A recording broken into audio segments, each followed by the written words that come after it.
महाभारत अर्जुनाभिगमन पर्व अध्याय 26 से 28। आज के इस प्रसंग में हम लोग कुछ महाभारत की रोचक घटनाओं को जानने का प्रयास करेंगे। श्रोता कृपया ध्यानपूर्वक कथा को मन लगाकर श्रवण करें। दलभ पुत्र बक्का युधिष्ठिर को ब्राह्मणों का महत्व बतलाना। वैशंपायन जी यह कथा सुना रहे हैं जन्मेजय जी को, और श्रोताओं को बता दें कि जन्मेजय जो है वे महान राजा परीक्षित के पुत्र थे, और परीक्षित जो है वह अभिमन्यु के पुत्र थे।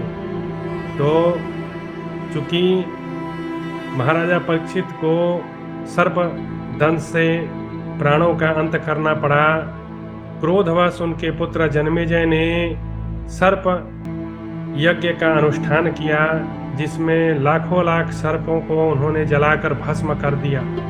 तो यही महात्मा वैशंपायन जी जन्मेजय को महाभारत की कथा सुना रहे हैं, और हम लोग बहुत दिनों से उसे सुन रहे हैं। तो आज की कथा में देखते हैं वैशंपायन जी जन्मेजय को कौन सी महाभारत की अद्भुत कथा सुनाने जा रहे हैं। वैशंपायन जी कहते हैं, पुत्र जन्मेजय, द्वैतवन में जब महात्मा पांडव निवास करने लगे, उस समय वह विशाल वन ब्राह्मणों से भर गया। सरोवर सहित द्वैतवन सदा और सब ओर उच्चारित होने वाले वेद मंत्रों के घोष से ब्रह्मलोक के समान जान पड़ता था। यजुर्वेद, ऋग्वेद और सामवेद तथा गद्य भाग के उच्चारण से जो ध्वनि होती थी, वह हृदय को बड़ी ही प्रिय जान पड़ती थी। कुंती पुत्रों के धनुष की प्रत्यंचा का टंकार शब्द और बुद्धिमान ब्राह्मणों के वेद मंत्रों का घोष दोनों मिलकर ऐसे प्रतीत होते थे मानो ब्राह्मणत्व और क्षत्रियत्व का सुंदर संयोग हो रहा हो। वाह, कैसी अद्भुत बात है। एक दिन कुंती कुमार धर्मराज युधिष्ठिर ऋषियों से घिरे हुए संध्या का उपासना कर रहे थे। उस समय दलभ के पुत्र बक नामक महर्षि ने उनसे कहा, महाराजा युधिष्ठिर को वन में आने का बहुत ही बड़ा लाभ हुआ कि उन्हें संतों का समागम मिला, और बिना संतों के समागम के भगवान कभी प्राप्त नहीं हुए आज तक। जब भी किसी को भगवान प्राप्त होते हैं तो वह संतों के समागम से। पुण्य पुंज बिनु मिलहि न संता, सतसंगति संस्कृति कर अंता। भगवान श्री रामचंद्र जी ने जो है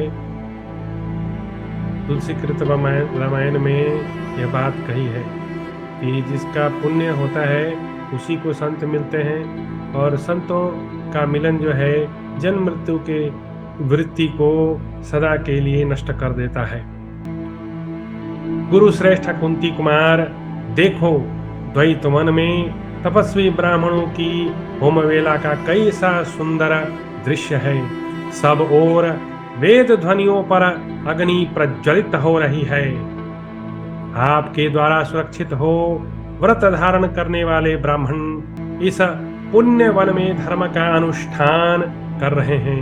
भार्गव, अंगिरस, वशिष्ठ, काश्यप, महान सौभाग्यशाली, अगस्त्य वंशी तथा श्रेष्ठ व्रत का पालन करने वाले, आत्रेय आदि संपूर्ण जगत के श्रेष्ठ ब्राह्मण यहाँ आकर तुमसे मिले हैं। कुंती नंदन कुरुश्रेष्ठ, भाइयों सहित तुमसे मैं एक बात कह रहा हूँ, उसे कृपया ध्यान देकर सुनो।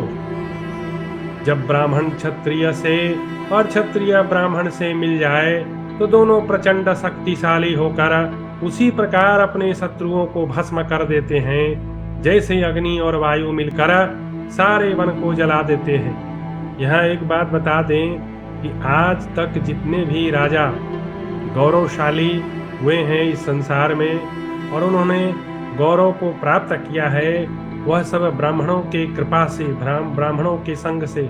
जैसे देखिए महाराजा दशरथ, उनके जो कुल के गुरु थे वे वशिष्ठ मुनि, वशिष्ठ मुनि के कारण ही महात्मा और महाराज दशरथ इतने प्रतापी राजा हुए। तो राजा क्षत्रिय होते हैं, शासन करने वाले होते हैं, लेकिन उनके ज्ञान का स्रोत जो होता है वह ब्राह्मण होता है। तो जब भी कोई राजा ब्राह्मण का संग करता है तो वह गौरव को प्राप्त करता है। इसीलिए बिना ज्ञान के शक्ति का कोई मतलब नहीं होता। शक्ति तभी सुरक्षित रहती है जब वह ज्ञान के द्वारा पुष्ट होती है। वही बता रहे हैं, जब ब्राह्मण क्षत्रिय से और क्षत्रिय ब्राह्मण से मिल जाए तो दोनों प्रचंड शक्तिशाली होकर उसी प्रकार अपने शत्रुओं को भस्म कर देते हैं, जैसे अग्नि और वायु मिलकर सारे वन को जला देती है। इहलोक और परलोक पर विजय पाने की इच्छा रखने वाला राजा किसी ब्राह्मण को साथ लिए बिना अधिक काल तक न रहे। जिसे धर्म और अर्थ की शिक्षा मिली हो तथा जिसका मोह दूर हो गया हो, ऐसे ब्राह्मण को पाकर राजा अपने शत्रुओं का नाश कर देता है। राजा बलि को प्रजा पालन जनिता कल्याणकारी धर्म का आचरण करने के लिए ब्राह्मण का आश्रय लेने के सिवा दूसरा कोई उपाय नहीं जान पड़ा था। ब्राह्मण के सहयोग से पृथ्वी का राज्य पाकर विरोचन पुत्र बलि नामक असुर का जीवन संपूर्ण आवश्यक कामोपभोग की सामग्री से संपन्न हो गया और अक्षय राज लक्ष्मी भी प्राप्त हो गई। परंतु वह उन ब्राह्मणों के साथ दुर्व्यवहार करने पर नष्ट हो गया। उसका राज लक्ष्मी से वियोग हो गया।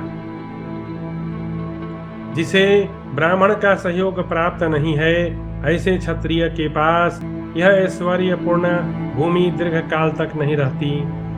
जिस नीतिज्ञ राजा को श्रेष्ठ ब्राह्मण का उपदेश प्राप्त है, उसके सामने समुद्र पर्यंत पृथ्वी नतमस्तक होती है।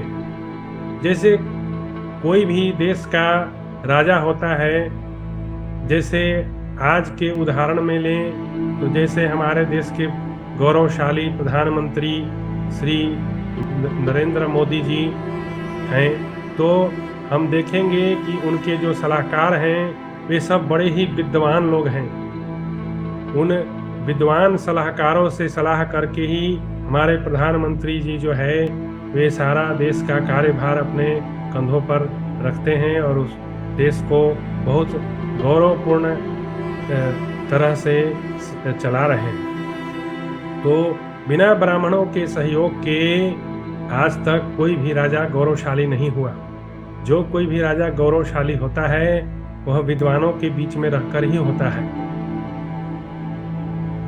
जिसे ब्राह्मण का सहयोग नहीं प्राप्त है, ऐसे क्षत्रिय के पास यह ऐश्वर्यपूर्ण भूमि दीर्घकाल तक नहीं रहती। जिस नीतिज्ञ राजा को श्रेष्ठ ब्राह्मण का उपदेश प्राप्त है, उसके सामने समुद्र पर्यंत पृथ्वी नतमस्तक हो जाती है। जैसे संग्राम में हाथी से महावत को अलग कर देने पर उसकी सारी शक्ति व्यर्थ हो जाती है, उसी प्रकार ब्राह्मण रहित क्षत्रिय का सारा बल क्षीण हो जाता है। ब्राह्मण जो है वह अंकुश का काम करता है। जैसे अंकुश से हाथी के बल को नियंत्रित किया जाता है, उसी प्रकार जो ब्राह्मण लोग होते हैं वे राजा के बल को नियंत्रित करते हैं, नियंत्रण में रखते हैं। ब्राह्मणों के पास अनुपम दृष्टि विचार शक्ति होती है और क्षत्रिय के पास अनुपम बल होता है। ये दोनों जब साथ साथ कार्य करते हैं तब सारा जगत सुखी होता है। जैसे प्रचंड अग्नि वायु का सहारा पाकर सूखे जंगल को जला डालती है, उसी प्रकार ब्राह्मण की सहायता से राजा अपने शत्रु को भस्म कर देता है। बुद्धिमान पुरुष को चाहिए कि वह अप्राप्त की प्राप्ति और प्राप्त की वृद्धि के लिए ब्राह्मणों से बुद्धि ग्रहण करे। राजन, अप्राप्त की प्राप्ति और प्राप्त की वृद्धि के लिए यथा योग्य उपाय बताने के निमित्त तुम अपने यहाँ यशस्वी बहुश्रुता एवं वेदज्ञ विद्वान ब्राह्मण को बसाओ। युधिष्ठिर, ब्राह्मणों के प्रति तुम्हारे हृदय में सदा उत्तम भाव है, इसलिए सब लोकों में तुम्हारा यश विख्यात एवं प्रकाशित है। महाराजा युधिष्ठिर इसीलिए इतने प्रकाशित थे, इसीलिए प्रजा के अंदर उनके प्रति इतनी सहानुभूति थी, क्योंकि वे सदा ब्राह्मणों का संग करते थे। वैशंपायन जी कहते हैं, जन्मेजय तदनंतर युधिष्ठिर की बड़ाई करने पर उन सब ब्राह्मणों ने बक का आदर सत्कार किया और उन सब ब्राह्मणों का चित्ता प्रसन्न हो गया। द्वैपायन, व्यास, नारद, पृथुसर्वा, परशुराम, इंद्रदुम्न, भालुकी, कृतचेता, सहस्रपात, कर्णश्रवा, मुंज, लवणाक्ष, काश्यप, हारित, अस्थूण, कर्ण, अग्निवेश्य, सोनक, कृतवाक, सुबाक, बृहस्व, विभावसु, ऊर्ध्वरेता, विश्वामित्र, सुहोत्र तथा होत्रवाहन, ये सब ब्रह्मर्षि था। राजर्षिगण और दूसरे कठोर व्रत का पालन करने वाले बहुत से ब्राह्मण अजातशत्रु युधिष्ठिर का उसी प्रकार आदर करते थे जैसे महर्षि लोग देवराज इंद्र का। द्रौपदी का युधिष्ठिर से उनके शत्रु विषयक क्रोध को उभारने के लिए संतापपूर्ण वचन। अध्याय 27। वैशंपायन जी कहते हैं, जन्मेजय तदनंतर वन में गए हुए पांडव एक दिन सायंकाल में द्रौपदी के साथ बैठकर दुख और शोक में मग्न हो कुछ बातचीत करने लगे। पतिव्रता द्रौपदी पांडवों की प्रिया, दर्शनीय और विदुषी थी। उसने धर्मराज से इस प्रकार कहा। द्रौपदी बोली, राजन, मैं समझती हूँ उस क्रूर स्वभाव वाले दुरात्मा धृतराष्ट्र पुत्र पापी दुर्योधन के मन में हम लोगों के लिए तनिक भी दुख नहीं हुआ होगा। महाराज, उस नीच बुद्धि वाले दुष्टात्मा ने आपको भी मृगछाला पहनाकर मेरे साथ वन में भेज दिया, किंतु उसके लिए उसे थोड़ा भी पश्चाताप नहीं हुआ। अवश्य ही उस कुकर्मी का हृदय लोहे का बना है, क्योंकि उसने आप जैसे धर्मपरायण श्रेष्ठ पुरुष को भी उस समय कटु वचन सुनाए थे। आप सुख भोगने के योग्य हैं, दुख के योग्य कदापि नहीं हैं, तो भी आपको ऐसे दुख में डालकर वह पापाचारी दुरात्मा अपने मित्रों के साथ आनंदित हो रहा है। भारत, जब आप वलकल वस्त्र धारण करके वन में जाने के लिए निकले, उस समय केवल 4 ही पापात्माओं के नेत्रों में आंसू नहीं गिरा था। दुर्योधन, कर्ण, दुरात्मा शकुनी तथा उग्र स्वभाव वाले दुष्ट भ्राता दुशासन, इन्हीं की आंखों में आंसू नहीं थे। कुरुश्रेष्ठ अन्य सभी कुरुवंशी दुख में डूबे थे, उनके नेत्रों से अश्रु वर्षा हो रही थी। महाराज, आज आपकी यह सैया देखकर मुझे पहले की राजोचित सैया का स्मरण हो आता है और मैं आपके लिए शोकमग्न हो जाती हूँ, क्योंकि आप दुख के अयोग्य और सुख के योग्य हैं। सभा भवन में जो रत्न जटित हाथी दांत का सिंहासन है, उसका स्मरण करके जब मैं इस कुश की चटाई को देखती हूँ, तब शोक मुझे दग्ध किए देता है। राजन, मैं इंद्रप्रस्थ की सभा में आपको राजाओं से घिरा हुआ देख चुकी हूँ, अतः आज वैसी अवस्था में आपको न देखकर मेरे हृदय को क्या शांति मिल सकती है। भारत, जो पहले आपको चंदन चर्चित एवं सूर्य के समान तेजस्वी देखती रही हूँ, वही मैं आपको कीचड़ एवं मैले से मलिन देखकर मोह के कारण दुखित हो रही हूँ। राजेंद्र, जो मैं पहले आपको उज्ज्वल रेशमी वस्त्रों से आच्छादित देख चुकी हूँ, वही आज वलकल वस्त्र पहने देखती हूँ। एक दिन वह था कि आपके घर से सहस्रों ब्राह्मणों के लिए सोने की थालियों में सब प्रकार की रुचि के अनुकूल तैयार किया हुआ सुंदर भोजन परोसा जाता था। शक्तिशाली महाराज, उन दिनों प्रतिदिन यतियों, ब्रह्मचारियों और गृहस्थ ब्राह्मणों को भी अत्यंत गुणकारी भोजन अर्पित किया जाता था। पहले आपके राजभवन में सहस्रों पात्र थे, जो संपूर्ण इच्छानुकूल भोज्य पदार्थों से भरे पूरे थे और उनके द्वारा आप समस्त अभिष्ट मनोरथों की पूर्ति करते हुए प्रतिदिन ब्राह्मणों का सत्कार करते थे। राजन, आज वह सब न देखने के कारण मेरे हृदय को क्या शांति मिलेगी। महाराज, आपके जिन भाइयों को कानों में सुंदर कुंडल पहने हुए तरुण रसोइये अच्छे प्रकार से बनाए हुए स्वादिष्ट अन्न परोसकर भोजन कराया करते थे, उन सब को आज वन में जंगली फल मूल में फूल से निर्वाह करते देख रही हूँ। नरेंद्र, आपके भाई दुख भोगने के योग्य नहीं। आज इन्हें दुख में देखकर मेरा चित्ता किसी प्रकार शांत नहीं हो पाता। महाराज, वन में रहकर दुख भोगते हुए इन अपने भाई भीमसेन का स्मरण करके समय आने पर क्या शत्रुओं के प्रति आपका क्रोध नहीं बढ़ेगा? मैं पूछती हूँ, युद्ध से कभी पीछे न हटने वाले और सुख भोगने के योग्य भीमसेन को स्वयं अपने हाथों से सब काम करते दुख उठाते देखकर शत्रुओं पर आपका क्रोध क्यों नहीं भड़क उठता? विविध सवारियां, नाना प्रकार के वस्त्रों से जिनका सत्कार होता था, उन्हीं भीमसेन को वन में कष्ट उठाते देख शत्रुओं के प्रति आपका क्रोध प्रज्वलित क्यों नहीं होता? ये शक्तिशाली भीमसेन युद्ध में समस्त कौरवों को नष्ट कर देने का उत्साह रखते हैं, परंतु आपकी प्रतिज्ञा पूर्ति की प्रतीक्षा करने के कारण अब तक शत्रुओं के अपराध को सहन करते हैं। राजन, आपके जो भाई अर्जुन दो ही भुजाओं से युक्त होने पर भी सहस्र भुजाओं से विभूषित कार्तवीर अर्जुन के समान पराक्रमी हैं, बाण चलाने में अत्यंत फुर्ती रखने के कारण जो शत्रुओं के लिए काल, अंतक और यम के समान भयंकर हैं।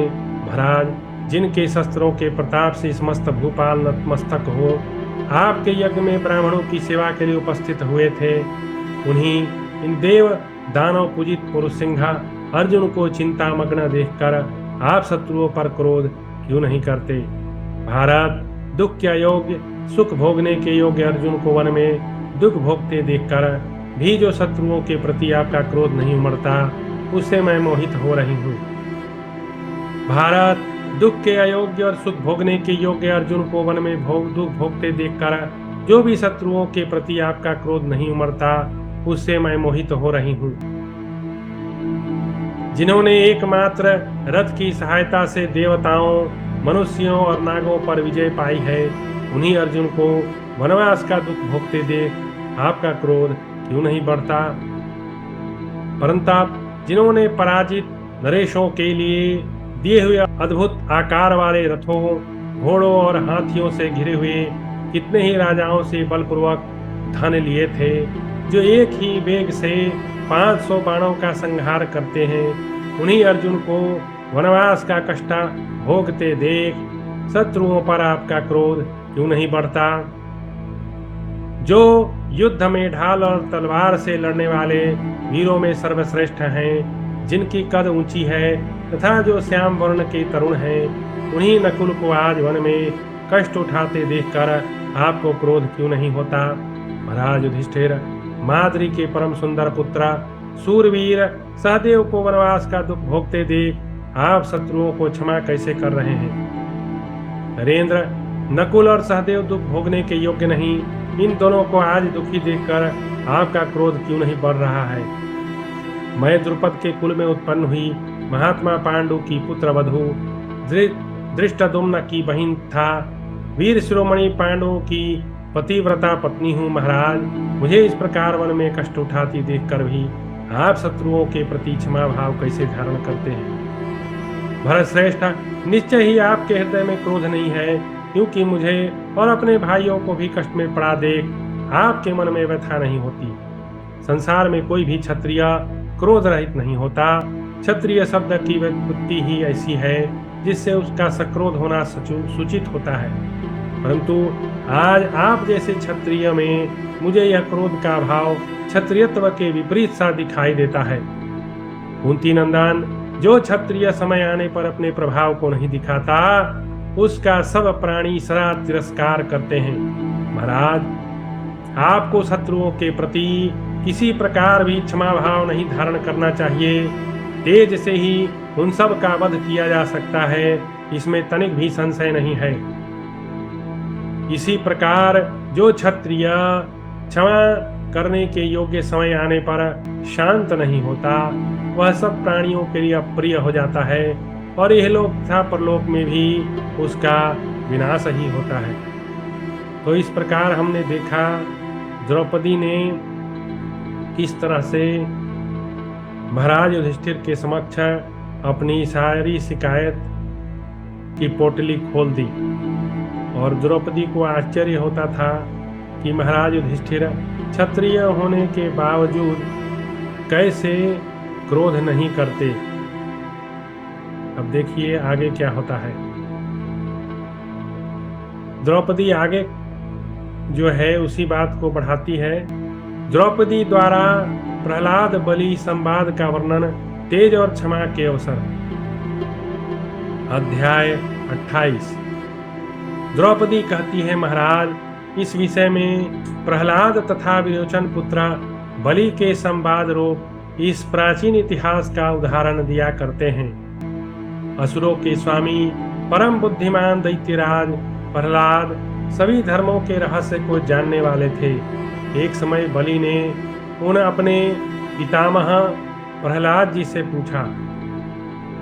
बलि ने पूछा, तात, क्षमा और तेज से क्षमा श्रेष्ठ है अथवा तेज? यह मेरा संशय है। मैं इसका समाधान पूछता हूँ, आप इस प्रश्न का यथार्थ निर्णय कीजिए। धर्मज्ञ, इनमें जो श्रेष्ठ है वह मुझे अवश्य बताइए। मैं आपके सब आदेशों का यथावत पालन करूंगा।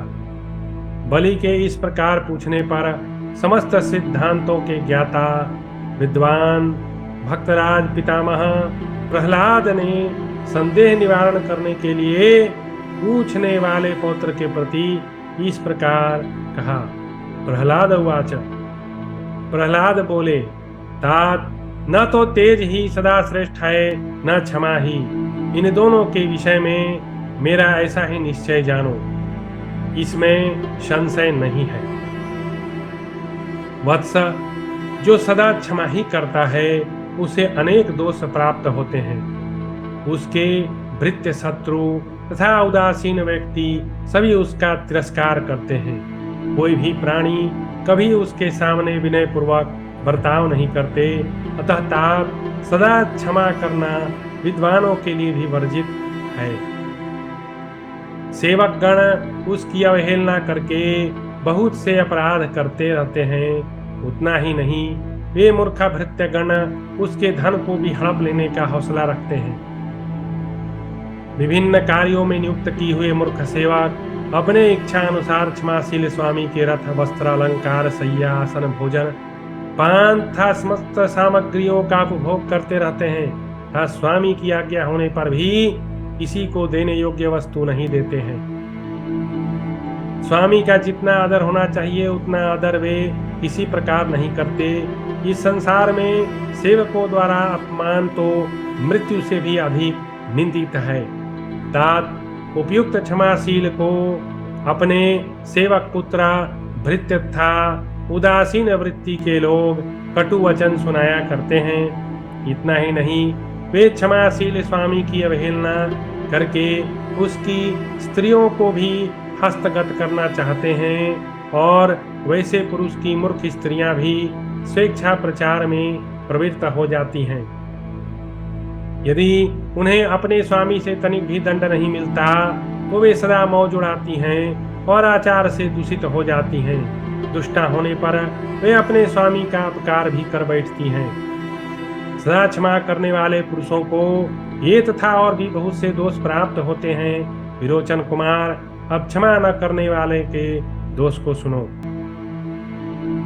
क्रोधी मनुष्य रजोगुण से आवृत्त होकर योग्य अयोग्य अवसर का विचार किए बिना ही अपने उत्तेजित स्वभाव से लोगों को नाना प्रकार के दंड देता रहता है।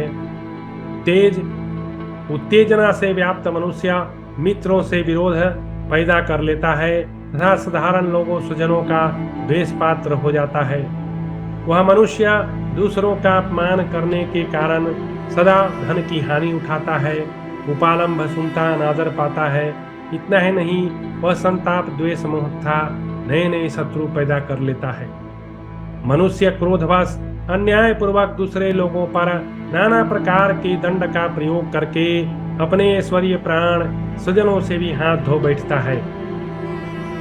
जो उपकारी मनुष्यों और चोरों के साथ भी उत्तेजना युक्त बर्ताव ही करता है, उससे सब लोग उसी प्रकार उद्विग्न होते हैं जैसे घर में रहने वाले सर्प से। जिससे सब लोग उद्विग्न होते हैं, उसे ऐश्वर्य की प्राप्ति कैसे हो सकती है? उसका थोड़ा सा भी छिद्र देखकर लोग निश्चय ही उसकी बुराई करने लगते हैं। इसलिए न तो सदा उत्तेजना का ही प्रयोग करें और न सदा कोमल ही बने रहें। समय समय पर आवश्यकता के अनुसार कभी कोमल कभी तेज स्वभाव वाला बन जाए। जो मौका देखकर कोमल होता है, उपयुक्त अवसर आने पर भयंकर बन जाता है, वही इहलोक परलोक में सुख पाता है। अब मैं तुम्हें क्षमा के योग्य अवसर बताता हूँ, उन्हें विस्तार पूर्वक सुनो। जैसा कि मनीषी पुरुष कहते हैं, उन अवसरों का तुम्हें कभी त्याग नहीं करना चाहिए। जिसने पहले कभी तुम्हारा उपकार किया हो, यदि उससे कोई भारी अपराध हो जाए तो भी पहले के उपकार का स्मरण करके उस अपराधी के अपराध को तुम्हें क्षमा कर देना चाहिए। जिन्होंने अनजान में अपराध कर डाला हो, उनका वह अपराध क्षमा के योग्य है, क्योंकि किसी पुरुष के लिए सर्वत्र बुद्धिमानी ही सुलभ हो, यह भी संभव नहीं है। वहाँ परंतु जो जानबूझकर किए हुए अपराध को भी उसे कर लेने के बाद अनजान में किया हुआ बताते हो, उन उदंड पापियों को थोड़े से अपराध के लिए भी अवश्य दंड देना चाहिए। सभी प्राणियों का एक अपराध तो तुम्हें क्षमा ही कर देना चाहिए। यदि उससे फिर दोबारा अपराध बन जाए तो थोड़े से अपराध के लिए भी उसे दंड देना आवश्यक है। अच्छी तरह जांच पड़ताल करने पर यदि यह सिद्ध हो जाए कि अमुक अपराध अनजान में हो गया, तो उसे क्षमा के योग्य बताया गया है। मनुष्य कोमल भाव सामनीति के द्वारा उग्र स्वभाव था शांत स्वभाव के शत्रु का भी नाश कर देता है। मृदुता से कुछ भी असाध्य नहीं है, अतः मृदुतापूर्ण नीति को तीव्रतर समझें। देश काल तथा अपने बराबर का विचार करके ही सामनीति का प्रयोग करना चाहिए। अयोग्य देश अथवा अनुपयुक्त काल में उसके प्रयोग से कुछ भी सिद्ध नहीं हो सकता, अतः उपयुक्त देश काल की प्रतीक्षा करनी चाहिए। कहीं लोक के भय से भी अपराधी को क्षमा दान देने की आवश्यकता होती है। इस प्रकार ये क्षमा के अवसर बताए गए हैं। इनके विपरीत बर्ताव करने वालों को राह पर लाने के लिए उत्तेजनापूर्ण व्यवहार का अवसर कहा गया है। द्रौपदी कहती है, नरेश्वर, धृतराष्ट्र के पुत्र लोभी तथा सदा आपका अपकार करने वाले हैं, अतः उनके प्रति आपके तेज के प्रयोग का यह अवसर आया है, ऐसा मेरा मत है। कौरवों के प्रति अब क्षमा का कोई अवसर नहीं है, अब तेज प्रकट करने का अवसर प्राप्त है, अतः उन पर आपको अपने तेज का प्रयोग करना चाहिए। कोमलतापूर्ण बर्ताव करने वाले की सब लोग अवहेलना करते हैं और तीक्ष्ण स्वभाव वाले पुरुष से सबको उद्वेग प्राप्त होता है।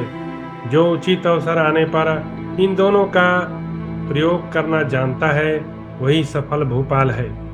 इस प्रकार श्री महाभारत वन पर्व के अंतर्गत अर्जुनाभिगमन पर्व में द्रौपदी वाक्य विषयक 28वां अध्याय पूरा हुआ। अब यहाँ विचारणीय है कि द्रौपदी ने जो कुछ भी महाराज युधिष्ठिर से कहा, क्या वह सही है?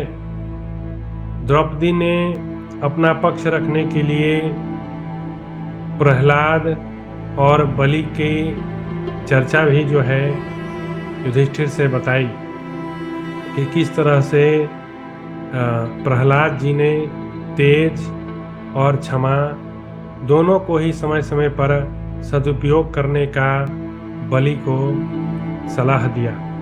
तो क्या है सही है? तो इसे हम समझने का प्रयास करते हैं। इस संदर्भ में मुझे कथा याद आती है रामायण की। जब भगवान श्री राम लंका में प्रवेश करने की तैयारी कर रहे थे, तब लंका में प्रवेश करने का सबसे बड़ा बाधक समुद्र हुआ। तो सबके मन में यह बात हुई कि आखिर इस समुद्र को कैसे पार किया जाए। तो इस विषय में भगवान श्री राम ने सबसे पहले विभीषण से ही पूछा, तुम बताओ आखिर हम लोग इस समस्या से कैसे निपटे। तो विभीषण ने कहा, भगवान समुद्र जो है आपका कुल गुरु है, तो उस नाते से यह आपका संबंधी है, तो पहले इससे हमें विनयपूर्वक याचना करनी चाहिए। भगवान ने कहा, बहुत अच्छी बात, मैं सबसे पहले समुद्र से विनती करूंगा कि वो मुझे राह दे दे। यह बात उस समय श्री लक्ष्मण जी को तनिक भी नहीं भाई, और लक्ष्मण जी ने कहा है, नाथ देव कर कवन भरोसा, सोख ये सिंधु करिए मन रोसा। उन्होंने कहा, हे भगवान, इस देव का क्या भरोसा करते हैं, आपके पास सामर्थ्य है, आप रोष कीजिए, बाण चढ़ाइए धनुष पर और समुद्र को सुखा डालिए। यह विनय करना है इस जड़ समुद्र से। आगे लक्ष्मण जी फिर कहते हैं कि देव देव आलसी पुकारा। तो ये जो देव का नारा है, ये आलसी लोगों का बहुत बढ़िया सूत्र है। जब कोई काम उन लोगों को नहीं करना होता है तो दैव पर टाल देते हैं, दैव की ऐसी ही इच्छा है। तो यह दैव देव करना छोड़कर हम लोगों को पुरुषार्थ करना चाहिए, और इस समुद्र से विनय क्या करना है, इसको सूखा डालना चाहिए। तो भगवान जी हंसकर जवाब देते हैं कि ऐसे हु करहु, ऐसे हु करब धरहु मन धीरा। तो भगवान ने लक्ष्मण जी से कहा, मैं ऐसा भी करूंगा लक्ष्मण, थोड़ा धैर्य रखो। तो यह बात देखने में आती है कि 3 दिन तक भगवान जो है आसन लगा के समुद्र से रास्ता मांगते हैं, लेकिन वह देता नहीं है। तो पहले भगवान ने वहां पर विनय किया, लेकिन समुद्र ने उनकी बात को नहीं समझा। तो फिर भगवान को रोष करना पड़ा। जब भगवान ने रोष किया तो समुद्र जो है दौड़ा हुआ आया और भगवान से क्षमा मांगने लगा, तरह तरह के जो है बातें बताने लगा। तो यहाँ पर हमने देखा कि भगवान ने क्षमा और तेज दोनों का प्रयोग किया। तो इस प्रसंग से यह बात सिद्ध होता है कि मनुष्य को सदैव क्षमाशील नहीं होना चाहिए, और सदैव तेज का भी प्रदर्शन नहीं करना चाहिए। जहाँ जिसकी आवश्यकता हो वहाँ पर उसका प्रयोग करना चाहिए। जैसे हमारे घर में बच्चे भी होते हैं, बहुत उदंड हो जाते हैं। यदि हम सदा बच्चों को क्षमा करते रहें उनके अपराध के लिए, तो वे बहुत बड़े दुष्ट चोर डकैत बन जाएंगे। तो उनको सुधारने के लिए कभी कभी प्रताड़ना करना पड़ता है। तो नेचर में बुरा और अच्छा कोई भी चीज़ तभी होता है जब उसका दुरुपयोग करते हैं। किसी को सुधारने के लिए दंड दिया जाए तो वह उसका सदुपयोग हुआ। तो इसलिए क्षमा और तेज दोनों ही सार्थक है, बशर्ते कि उसको हम सही तरह से इस्तेमाल करें। तो यहीं पर यह कथा समाप्त होती है। अब फिर अगली कथा में हम लोग महाभारत के कुछ नए रहस्यों को जानने का प्रयास करेंगे।